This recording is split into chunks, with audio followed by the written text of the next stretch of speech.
Gusinya turun dok, gimana tuh? Operasi tuh berarti kan? Kecil kok. Tapi sadar nggak? Sadar. Oh sadar. Kan dokter gigi alatnya bunyi semua. Iya benar. Gitu.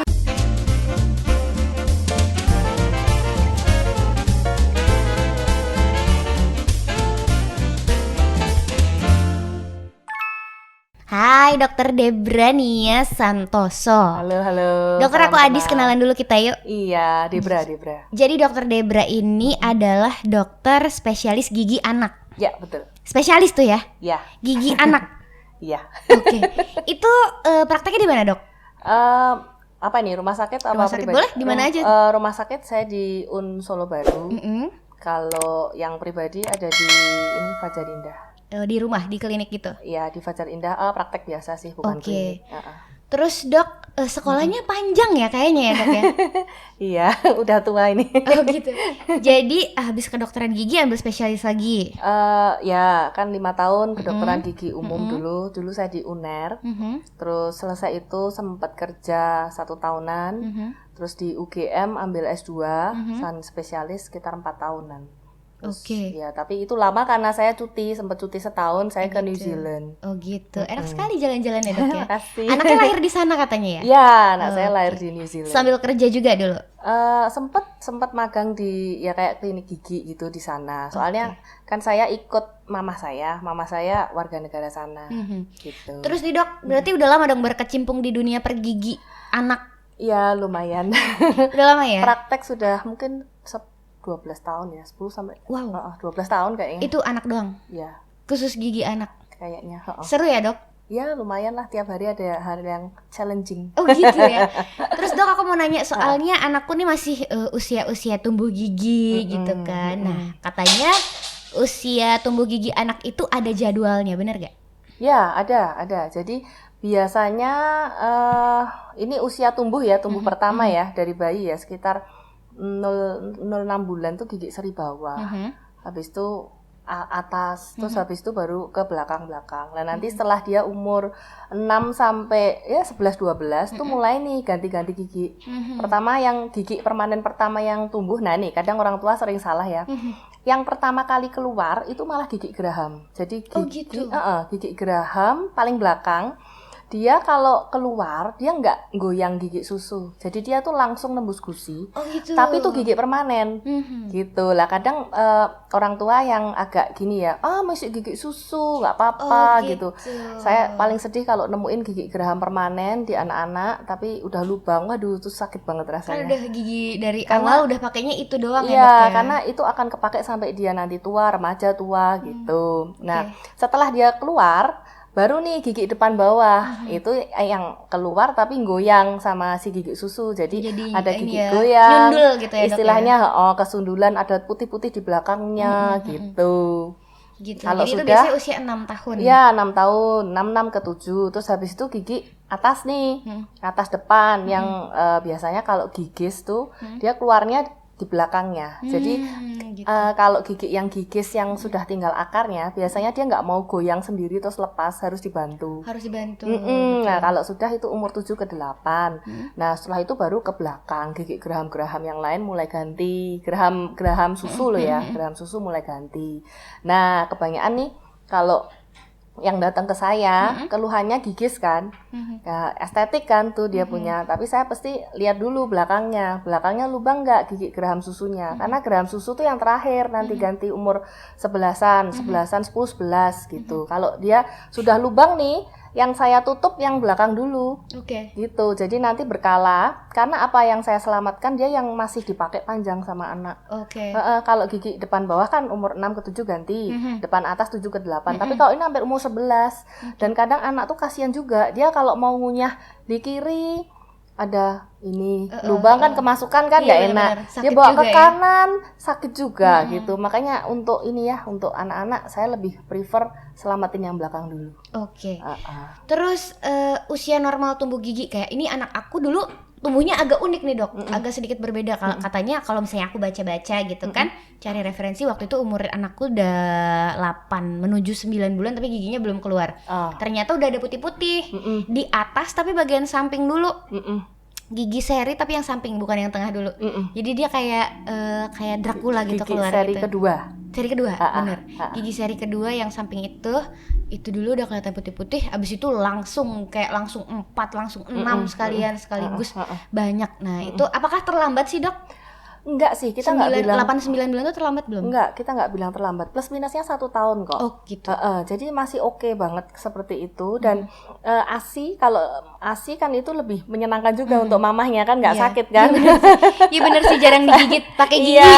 Jadinya masih pakai gusi aja. Keluhannya biasa kalau ke saya kalau sudah mulai mamahnya juga komplain kok ini gini gitu.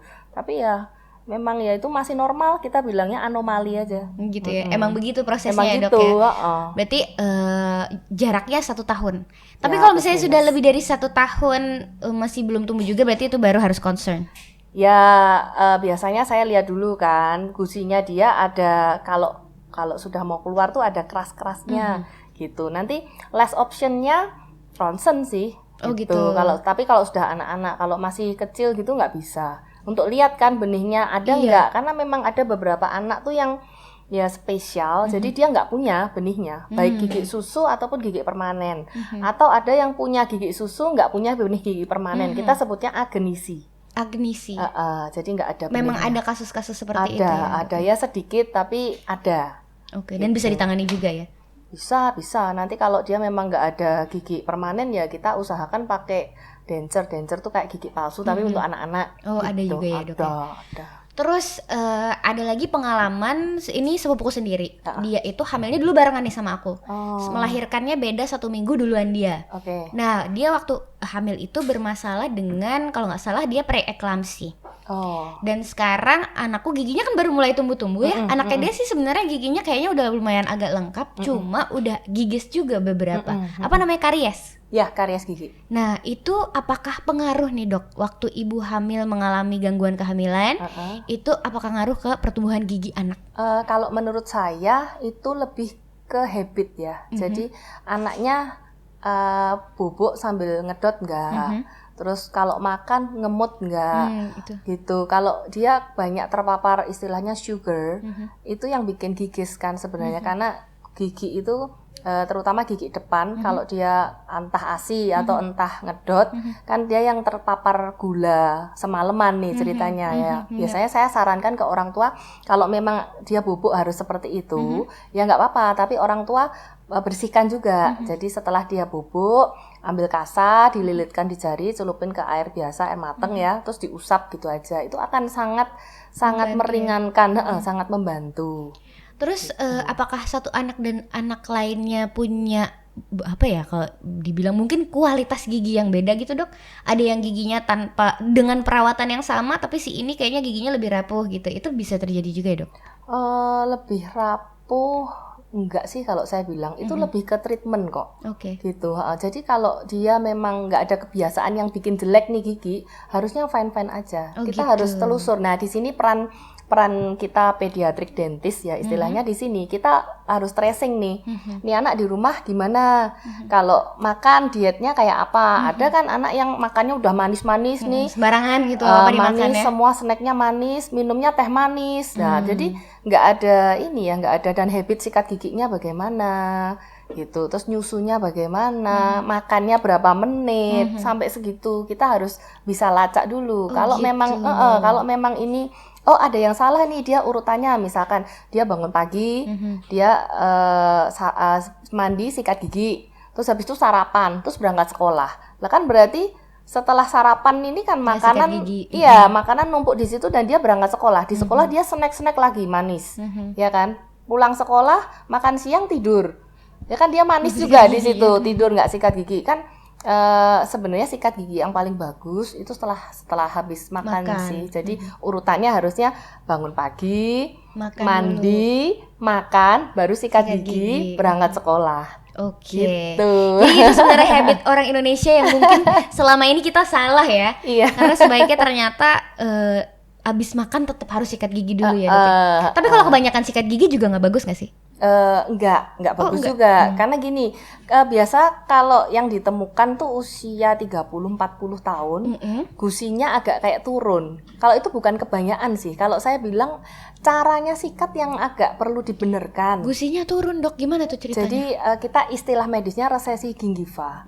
Jadi karena dia posisi nyikatnya itu terlalu kuat, ditekan, dan dia pakai jenis sikat yang medium ke hard ya. Jadi dan dengan power, dengan seperti itu, dan gerakan yang salah, nah itu gusinya kayak keamplas gitu. Jadi kayak kalau minum es krim tahu-tahu celeng ngilu. Lah itu kenapa ya? Biasanya ke saya giginya nggak lubang tapi gusinya yang naik. Tapi itu out of the topic, itu biasanya kalau ditemukannya pada dewasa biasanya. Dan itu berawalnya juga bibit-bibit habit yang salahnya juga dari kecil ya, Dok ya. Iya, betul. Terus nih, Dok, kalau anak tumbuh gigi rewel itu normal nggak sih sebenarnya? Karena kan aku sedang mengalami drama tumbuh gigi dengan susah makannya, dengan anget-anget gitu. Kadang-kadang tuh sampai anget gitu. Terus pakai rewel juga, semua salah. Apalagi usia-usia tumbuh gigi juga kadang-kadang barengan sama usia tantrum gitu kan. Itu normal gak sih, Dok? Quite normal. Quite normal kita bilang, karena memang rasanya agak nggak nyaman gitu. Terus yang jelas appetite dia agak beda. Terus drooling tuh jadi ngeces terus gitu. Dan ya kan proses nembus gusi itu kan agak nggak nyaman. Kalau yang agak demam biasanya saya sarankan kasih paracetamol atau ibuprofen. Boleh, dia biasa pakai apa gitu untuk ngurangi aja kalau biar dia nggak terasa sakit banget. Tapi kalau misalkan datang ke saya dengan seperti itu, saya akan kasih resep jelly untuk meringankan tuh. Di situ ada apanya, nanti bisa dikasih di mamahnya, saya ajari ini loh caranya, nanti anak lebih enak. Oh gitu. Makanya kontrol ke dokter gigi anak. Gitu ya. Makanya kontrol dokter gigi anak. Ternyata itu. Iya. Terus apa sih namanya, tumbuh giginya anak ini kadang-kadang juga jadi nightmare gitu ya. Kita aja sih kadang-kadang yang orang tua, geraham aku nih masih sampai sekarang usia aku segini tuh masih belum selesai tumbuh. Jadi kadang tumbuh terus nanti dia berhenti, ganti yang sebelah sini, ganti yang atas gitu kan. Emang rasanya pasti tidak nyaman ya. Jadi apa yang bisa dilakukan sekarang juga ternyata banyak teknologi seperti kalung ember yang katanya bisa membantu meringankan nyeri waktu tumbuh gigi, droolingnya juga bisa teratasi untuk beberapa anak yang cocok sama si energinya si kalung ember ini gitu. Dok. Pernah dengar kalung ember? Jujur belum. Ada sebuah getah, apa ya kalau nggak salah tuh getah pinus, tapi pinus yang dari Baltik. Itu dia punya energi yang bisa meredam, gitulah ceritanya. Iya, aku dulu di endorse. Aku dulu di endorse dan sampai sekarang anakku masih pakai dan tidak ngeces, saudara-saudara. Ini baru dari saya. Iya, mungkin bisa dijual di klinik juga, Dok. Gitu. Terus jadi menenangkan bayi yang tumbuh gigi itu kalau misalnya anget bisa dikasih paracetamol juga tadi ya, Dok ya? Kompres dulu. Kompres ya. Di luarnya gitu dikompres. Kalau dia demam kan kita kompres dulu. Terus di giginya ada sih jelinya untuk diolesin di situ, rasanya manis. Anak-anak suka gitu. Ketelan juga nggak apa-apa. Ada. Terus bisa juga dengan ini kan kalau dia masih bayi ya. Bayi ceritanya. Ini bayi atau terserah dokter. Maksudnya anak-anak. Untuk bayi atau kalau anak-anak lebih gampang sih ngerayunya, kasih es krim, kasih yang enak-enak dulu lah. Yang dingin-dingin tuh biasanya sangat ini ya, meredam nyeri kayaknya ya. Ya, gitu. Ya dulu sempet sih, Dok. Aku tuh sampai waktu anakku tumbuh gigi yang apalah lupa ya, itu sampai dia makan nasi pakai es krim. Karena dingin gitu ya, dan enak. Yang penting masuk karbonya ya, daripada tidak makan sama sekali. Terus gigi permanen itu biasanya tadi usia berapa? Mulai usia 6 tahun? 6 ke 11 itu mulai ganti. Kita bilangnya ini gigi campuran. Jadi di dalam rongga mulut ada gigi susu dan ada gigi permanen. Itu aneh-aneh tuh ya, jadi bentuknya tidak karuan. Dan aku dulu waktu SD kalau nggak salah itu sempat pakai retainer. Karena rahangnya masih kecil tapi giginya kan udah gigi dewasa tuh, Dok. Jadi kadang suka nggak muat. Nah itu apakah akan tertata dengan sendirinya nanti? Apakah orang tua harus bersabar atau harus pakai bantuan alat kayak retainer gitu? Gini, retainer itu kalau dari saya sih oke. Cuman harus tepat indikasi.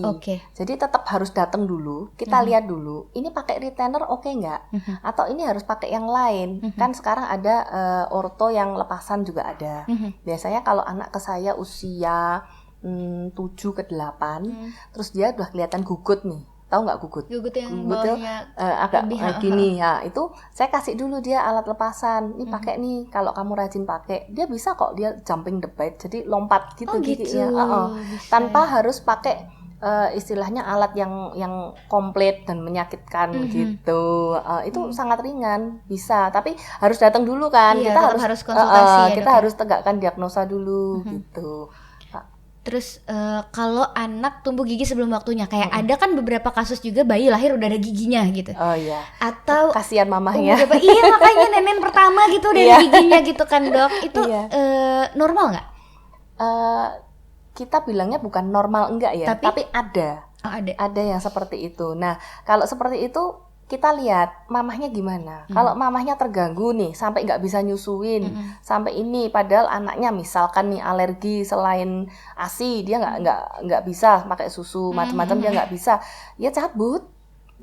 Oh gitu dicabut. Karena nanti akan tumbuh itu lagi. Kebanyakan itu malah namanya istilahnya gigi kelebihan. Oh gitu dong. Ada yang gigi kelebihannya baru keluar itu di bayi sudah ada yang anak-anak itu ada gigi di tengah-tengah persis tengah-tengah antara gigi seri itu ada runcing gitu. Oh gitu, tumbuh ada runcing ya? Gitu ada kayak gigi taring tapi di tengah-tengahnya gigi seri. Gitu. Dan tumbuhnya di belakangnya. Itu kita bilangnya mesiodens istilahnya. Oh ada ya? Lah kalau itu kan mengganggu juga estetik juga. Dan dia gigi kelebihan gitu loh. Jadi biasanya kita ekstraksi, kita ambil. Dan aku pernah tahu juga ada seorang temanku yang punya gigi double. Ya, depan ada juga. Belakang itu ada. Ada juga yang seperti itu. Penyebabnya apa, Dok? Penyebabnya ini ya, kan itu kan pembentukan gigi kan di trimester kedua kehamilan. Waktu hamil berarti itu ya? Iya, jadi nobody knows, yaitu cuma genetik berarti. Genetik seperti itu. Ada yang nggak punya benih, ada yang nggak terbentuk. Ya ini variasi.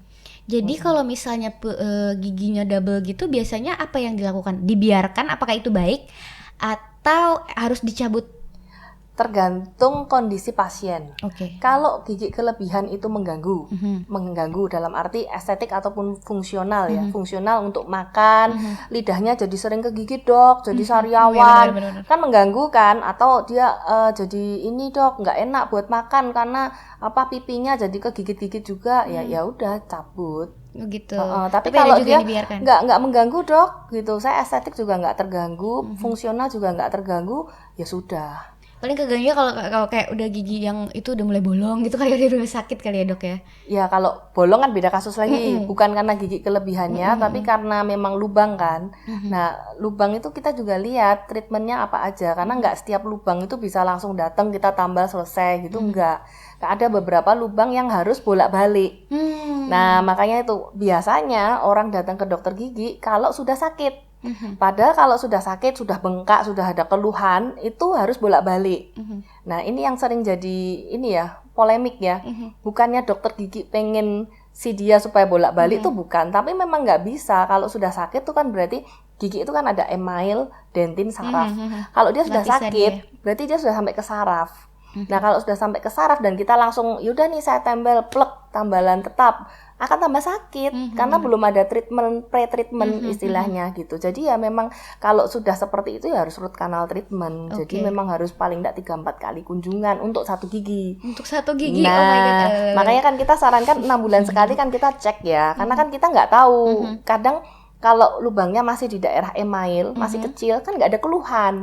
Nggak tuh dok, nggak apa-apa, nggak pernah sakit gitu. Tapi ini lubang loh, gitu. Kita tunjukin nanti. Dan tidak terasa juga ya dok ya. Nah kalau sampai masih di email sih kita 1 kali selesai. Jadi 1 kali langsung tambal tetap, nggak ada keluhan juga dan prosesnya juga nggak sakit sama sekali. Makanya gitu. itu pentingnya rutin kontrol kan dokter gigi 6 bulan sekali, betul. Jadi tidak terlambat ya dok ya. Terus nih kalau misalnya tadi ada yang kecepatan, ada juga kan yang terlambat, kayak aku nih nonton Netflix. Di Netflix kan ada sebuah series judulnya Stranger Things, dan kalau teman-teman moms di rumah juga moms selo ya seperti saya yang nontonin Netflix nih, ada satu karakter namanya Dustin. yang dia tidak punya gigi depan, belum tumbuh sebenarnya. Gigi depan itu dia sempat nyebutin nama kasusnya apa, cuma aku lupa. Nah, itu usianya dia di situ sekitar 11-12 tahun. Nah, apakah itu bisa terjadi dan apa penyebabnya, Dok? Bisa terjadi. Idiopatik. Jadi dia nggak punya benihnya. Oh, tidak punya benihnya. Biasanya seperti itu kalau 11-12 gitu. Atau ada juga yang seperti ini. Jadi dia punya benihnya, tapi ada something yang menghalangi benihnya itu untuk keluar. Kayaknya itu deh, Dok. Nah, itu namanya odontoma. Jadi ada, kita perlu gambaran ronsen ya. Jadi itu harus di ronsen. Kita lihat, kita harus lihat ya toh gambaran ronsennya gimana. Kan kelihatan tuh ada nggak benihnya. Kalau ternyata ada, kita lihat bawahnya ada yang menghalangi nggak. Biasanya ada kayak tumor jaringan. Oh gitu. Jadi di situ yang menghalangi. Jadi gigi ini mau keluar tapi nggak bisa. Oh iya, gitu. bener. Nah itu harus diambil tumornya dulu, jinak sih, diambil tumornya, terus biar dia bisa bebas untuk keluar. Oh gitu. Jadi biasanya ada yang menghalangi atau memang nggak ada benihnya. Nah nanti kan treatmentnya beda tuh, makanya kita harus lihat dulu nih diagnosanya apa. Kalau memang dia nggak punya benihnya, so what we can do untuk estetiknya dia, ya kita pasang dulu denture gigi palsu, terus atau bisa kita kalau memang dia ada benihnya tapi ada odontoma, berarti odontomanya dulu diambil. Terus kita lihat nih gigi odontomanya udah diambil, mau keluar nggak? Oh tetep nih dok nggak mau keluar, gimana? Ya udah kita pasang namanya window exposure. Jadi kita tarik tuh gigi keluar. Oh gitu, ditarik bisa. Iya bisa. Gitu. Sakit dong ya dok? Enggak sih, kenceng. Oh ya. Operasi tuh berarti kan? Kecil kok. Tapi sadar nggak? Sadar. Oh sadar. Oh jadi sadar. Coba dibius aja. Iya. Aduh, takut ya seremnya. Aduh makanya rutin deh pada ke dokter gigi 6 bulan sekali. Terus dok, apa ya? Hal apa aja yang perlu dihindari biar pertumbuhan gigi anak tidak terganggu? Jangan apa. Oke, gigi anak ya nih. Banyak banget nih. Kalau dari segi mencegah karies gigi, pembersihan. Oke, karena karies ternyata dari kotoran gitu ya dok ya ternyata. Itu terus diet. Nah dietnya harus bagus, pembersihannya harus bagus, dietnya banyak sayur, buah, minum air putih. Kalau habis minum susu mau tidur itu sikat gigi dulu baru tidur, jangan kebalik. Sikat gigi, minum susu baru tidur. Nah itu, terus kalau untuk mencegah supaya dia giginya rapi, terutama nih bagi para mamah-mamah ya, umur pergantian gigi harus di-aware dulu. Jadi dilihat, observasi nih, oh nih giginya anakku udah keluar nih di belakangnya. Nah, supaya nggak numpuk-numpuk, depannya harus diambil kan. Oh gitu. Jadi istilahnya kontraannya udah habis nih, udah nyudul di belakangnya. Kalau dibiarin kan nanti double. Terus kalau sudah terlanjur tinggi nih yang di belakang, dia untuk majunya susah. Tapi kalau begitu masih nguntup-nguntup ya istilahnya, ininya sudah dibebaskan, dia akan maju. Iya gitu. benar-benar. Jadi rapi ya. Nah itu salah satu. Terus lagi juga bad habit. Kita bilangnya bad habit kayak apa? Anak-anak tuh suka ini hisap ibu jari. Aku dulu waktu kecil. Nah kalau hisap ibu jari waktu di kandungan atau waktu masih baby nggak apa-apa, karena kan itu affection ya. Jadi dia memang merasa nyaman seperti itu nggak apa-apa. Tapi kalau dia berlanjut sampai masih SD masih gini, SMP. nah itu biasanya rahangnya dia jadi sempit, terus giginya cenderung maju. Nah itu terus sampai yang kalau pasien saya pernah temui itu sampai jempolnya ini yang bekas gigi semua, gitu. Nah itu harus ilangin. Saking habitnya ya. Itu habit 1. Tuh habit 2 bertopang dagu. Kayaknya sepele kan? Gini ya. Itu juga ternyata bisa kayaknya kan sepele, tapi kalau sekarang anak-anak di sekolah nih berapa jam misalkan, dia perhatiin gurunya dia gini terus. Nah tergantung nih sisi mana, sisi sini apa sisi sini atau dua-duanya gini. Biasanya kelainan yang muncul itu rahang bawahnya dia itu lebih maju nanti. Gugut. Bisa. Terus apalagi ya yang kayak sepele tapi bad habit. Yang kadang banyak kita nggak sadari itu kayak ini gigit kuku. Oh iya. Nah, gigit kuku itu kan ada orang yang nervous atau gigit pensil. Barang-barang yang tidak seharusnya digigit gitu ya. Itu bikin maju, ngempeng ngedot sampai SD ada loh. Sampai kelas 5 masih ngedot. Oh iya, ada banyak. Masih nenen juga ada dok. Itu kan tidak usianya gitu ya. Terus nih dok, untuk ibu-ibu yang punya anak yang lagi tumbuh gigi maupun baik bayi maupun sudah gigi dewasa yang tumbuh, apa ada saran nggak dari dokter menghadapi itu sebagai orang tua? Selain itu dia berarti ya, selain dibawa ke dokter aja supaya rapi tadi kan? Gini, mamah itu kita kan lebih dewasa ya dari anak ya. Kita istilahnya kita harus pakai cara yang lebih pintar kan. Kita harus lebih pintar dari anak kita. Jadi misalkan nih usia dia harusnya sudah berhenti ngedot gitu. Gimana caranya dia biar bisa berhenti ngedot? Jangan sampai ngedotnya tuh sampai SD sampai ini. Jadi over kan. Nah itu. Terus dari sisi pembersihan juga kita harus kontrol. Jadi kadang anak tuh kan apalagi anak cowok biasanya dia, "Ma aku mau coba sendiri." Kasih nggak apa-apa. Tapi kontrol lah setelah itu. Jadi misalkan iya nih silahkan nih coba ya. Terus sekarang mamah jadi pura-pura jadi guru ya. Mamah cek lagi ya udah bersih belum gitu. Kan motorik halus anak biasanya belum oke. Jadi kita kasih dia tanggung jawab. Memang bagus dia bisa bersihin, tapi belum tentu itu benar-benar bersih kan. Betul, kita harus ulang lagi. Nah itu kadang yang miss-nya di situ. Jadi udah anakku udah sikat gigi, udah tinggal aja gitu. Enggak. Iya sih kadang-kadang gitu. banyak yang begitu juga. Nanti mamah scoring ya, mamah nilai ya. Nanti kamu bersihinnya gimana gitu. Oh ini masih kurang di sini. Oh nilainya 9 berarti harus pintar-pintar gitu. Terus ada beberapa treatment yang kita bisa lakukan. Jadi istilahnya dokter gigi supaya nggak menakutkan nih. Nah itu dia sih. Kadang-kadang aku juga mau nanya ini sebenarnya, dok gimana ya caranya biar anak kita nggak takut diajak ke dokter gigi gitu. Jadi ketika dia nggak ada masalah, ajak dia ke dokter gigi. Oke. Gitu. Jadi tidak hanya ada masalah baru ke dokter gigi. Kalau dia misalkan ke dokter gigi pertama kali untuk cabut gigi karena gigi kesundulan, itu wow banget sih. Bagi anak itu akan first impressionnya dia kok oh no dia akan gitu kan. Tapi apalagi kalau ke dokter gigi pertama kali karena giginya bengkak dan sakit. Nah itu dia akan takut. Tapi kalau dia ke dokter gigi pertama, ya kita mau main-main yuk, mau kenalan.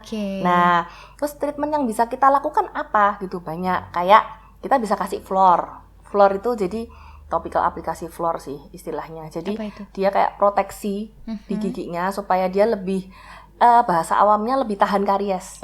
Nah gitu bisa. Itu rasanya manis kayak permen, anak-anak suka gitu. Dan nggak pakai alat yang ribet, jadi nggak lama juga gitu. Dan anak untuk perkenalan itu satu. Terus dua, mungkin kalau ada yang lubang kita bisa tutup kan. Tapi kan lubangnya belum dalam, jadi nggak sakit. Kita bisa kenalin dulu nih ke alat-alat. Kan dokter gigi alatnya bunyi semua. Iya benar. Gitu. Kadang orang dengar bunyinya aja udah keringat dingin gitu. Nah, kan kalau dia nggak sakit, tapi dia, yuk kita coba yuk bersihin dulu nih gitu. Kamu coba dulu rasanya gimana? Bisa kok. Wah, dokter sepertinya sudah kenyang sekali dengan tangisan anak-anak dibawa ke dokter gigi ya dok ya. Dan biasanya apa sih yang dilakukan dokter kalau ada anak yang bener-bener nangis nggak mau diapa-apain, itu dokter biasanya ngapain? Saya kasih hadiah aja. Oh gitu ya? Ajak obrol-obrol aja. Kasih hadiah. Kalau aku jadi dokter spesialis gigi anak, sepertinya aku akan menyediakan iPad ya untuk mainan gitu kali ya dok. Efektif nggak? Kalau di tempat praktek saya kasih TV sih. TV. Saya kasih kartun, saya kasih. Kamu sukanya apa? Yuk kita nonton TV yuk gitu. Tapi TV-nya di atas. Jadi dia baringan di dental chair sambil bisa ngeliat TV. Ya, gitu. Terus saya ada ya bagi-bagilah mainan apa gitu. Biar dia bahagia dulu. Kalau sudah mau kenalan ya cocok, pasti dia mau kok buka mulut. Oh gitu. Hebat banget ya, secara psikologis anak juga kayaknya harus memahami ya. Selain memahami seluk-beluk gigi dan mulut.